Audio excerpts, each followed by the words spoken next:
Stop using boring numbers for customer reviews.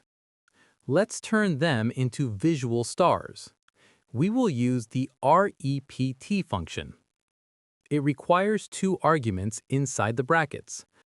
First, tell Google what to repeat. In quotes, insert the star symbol. I put this symbol in the description for you.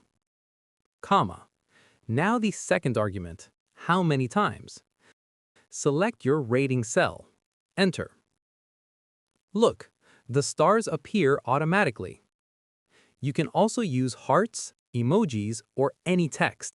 But copying symbols from the description is slow. Here is a secret shortcut to type them instantly. Delete the star inside the quotes. Press the Windows key plus dot. It opens the system emoji keyboard. Type star and click it. Or search for fire to spice it up. Hit enter. Now your rating is on fire. Use this shortcut everywhere.